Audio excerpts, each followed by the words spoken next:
अस्सलाम वालेकुम रहमतुल्लाह। अच्छा जी, अब एक जुमला बोलने वाला हूँ, ज़रा आप लोग उसके ऊपर गौर करें कि अगर आप लोग खुश नहीं हैं तो फिर इसका मतलब है कि आप लोग हाल में मौजूद ही नहीं हैं। यानी if you are not happy so that's mean that you are not living in the present. वाक़तन ये एक बड़ा कमाल होता है कि कोई हाल में खुश रहना सीख ले। अब एक पिक्चर आपको साथ दिखाते हैं जिसमें कि ये जो आदमी जो सोए हुए हैं, ये जब अभी अपने बेड पर पड़ा हुआ है, जो अब में से हर किसी का यही हाल होता है सुबह कि अभी हम सो रहे होते हैं और हमें टेंशन होती है उठने की, और उठें और जाएं जाकर जनाब गाड़ी आनी है या गाड़ी पर जाना है हमने काम पर। बहरहाल चलें, जब काम पर हम पहुंच जाते हैं, जब वहाँ पर जाके हमने बैठ जाना है ऑफिस में, तो फिर हमें टेंशन नहीं है कि यार हम घर चले जाएं।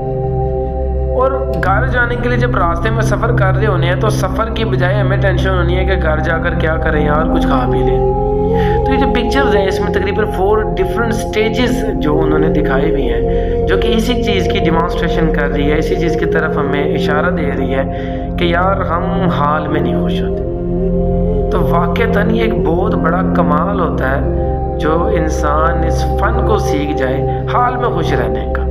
और हकीकी तौर पर खुश भी वही होता है अगर हम मुस्तकबिल के बारे में हर वक्त सोचेंगे तो हम क्यूरियस ही रहेंगे।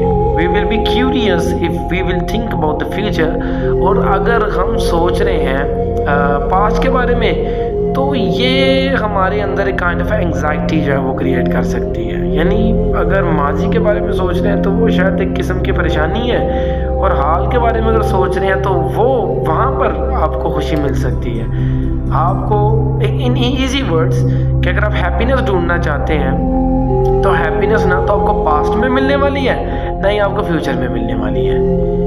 अगर आप ढूंढ सकते हैं तो ढूंढ लें, क्योंकि हैप्पीनेस आपको हमेशा प्रेजेंट में मिलती है। लेकिन हम हमेशा क्या करते हैं, जो चीज़ मौजूद होती है उसे नज़रअंदाज कर देते हैं, और जो मौजूद नहीं होती उसके लिए तरसते रहते हैं। तो भाई ये तो मेरा अपना परसेप्शन था। You are totally right to disagree और एग्री विद इट। लेकिन आप लोगों का क्या ख्याल है और आप लोगों का क्या परसेप्शन है, आप लोग ज़रूर हमें बता सकते हैं। अस्सलाम वालेकुम व रहमतुल्लाह।